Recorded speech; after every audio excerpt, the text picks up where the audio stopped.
Final round interviews to me is a really interesting opportunity to get to know candidates beyond their technical skills.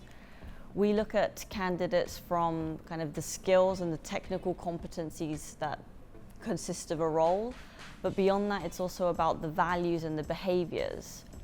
We have a set of values that are really important to us, and they are part of our culture. They help us make decisions, they help us make product ideas. It really forms the basis of how we work. So the final round is an interesting opportunity to check whether people align with those. I think historically or typically you can hear things about culture fit, which to me is a little bit trying to get a square peg into a triangular hole. It's not about making sure people add value, it's trying to get people to conform to your own culture, and I think that's really unrealistic. The way we look at it is, do you align with these values, but can you bring and add to our culture? We don't want to have people all thinking exactly the same way, which I think culture fit can kind of fall into the trap of. So we try to create a culture add where you align to the values but are able to bring new ideas and new approaches which we feel like would benefit the culture at Bunny. Culture add to me really means we're actually hiring a more diverse set of opinions and perspectives. If you think about the traditional model of culture fit, it kind of implies that you're hiring people who fit into the existing ways of thinking. To me, one of our values, dare to build the unimaginable, is exactly kind of the opposite of that. It's really about pushing the boundaries, thinking outside the box, thinking in new ways and creative ways. And I think by hiring for culture add, we're actually focusing on what can you add to that culture rather than necessarily conform to what we already have. I think being the size of the team that we are, every new person that joins is really adding and crafting the culture as we go. It's a moving thing, culture is. So yeah, I think by hiring for culture add, we're able to unlock kind of culture ambassadors within the company that mean that they are creating pockets of new ideas and new ways and focusing on how we can bring all of ourselves to work and in different ways and collaborate despite those unique perspectives. So when we're competing against companies with probably much bigger budgets, much better benefits, much better XYZ, it's more about what is it like to actually work at Bunny versus working there. And I think the culture add is a really great way to show candidates that it's a two-way street for us. It's not just about you need to fit into how we work. It's really about, can we work together? Is this a place where you will thrive?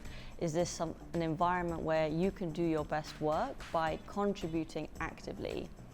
I think that shows us and it shows the candidates that we want it to be a collaboration, and that is what it is like during the interview process, and it's also what it will be like when you're actually working for us, with us. I think the other benefit of culture add is that one of our values is very unique to Bunny. We have one that is saying we do it all as a team and have fun along the way. And that's really, really unique, because having fun is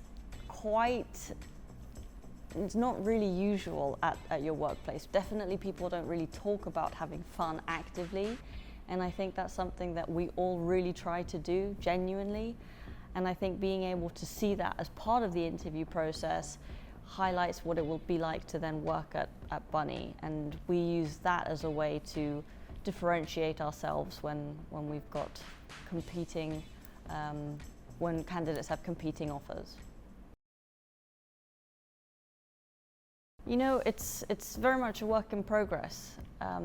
Because culture changes as people come and go, I think it really comes down to using our core values. To me, those core values are more than just writing that we have on a page, on a document, on our virtual walls. It's about how we make decisions, and by focusing our decision making around those values, it means that people who are adding different perspectives and different approaches can still think within those values. By having that interview check to see whether those values align with people's approaches, it means that when they join Bunny, they're able to think in that way and apply those values as well. One of ours is to make sure our customers hop ahead, and we make decisions that by offering, for example, support to our $1 customers. I think if you come from a different background and a different perspective, that might be quite unusual.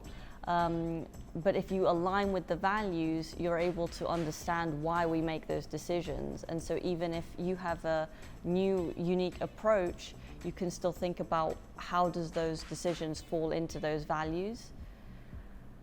I think that's why we are able to scale a culture that is based around values rather than fitting into something that we initially created when it was maybe 5 or 10 people, and that's how it will scale to 100, 200, 300, 1,000 and beyond. Aside from the usual love your craft, understand the products, understand a bit more about our mission and our vision, I know it's really cliche, but I do really mean it, and be yourself. I've said it before, but hiring is a two-way street. It's about us getting to know you, it's about you getting to know us. And if you are pretending to be somebody who you think we want, it's not fair on yourself, it's not fair on us. And that's why we want to do these culture ad interviews, because it's about really understanding whether this environment, our environment, is one where you can thrive in. So be yourself, learn a little bit about us, see if you align with the values. If you don't, fair enough, that's also okay. But I think understanding what do you know, what do you want from your work environment, and can we provide that for you? And just being honest, open about that, I think is the number one thing I can advise candidates who are applying. And have fun along the way.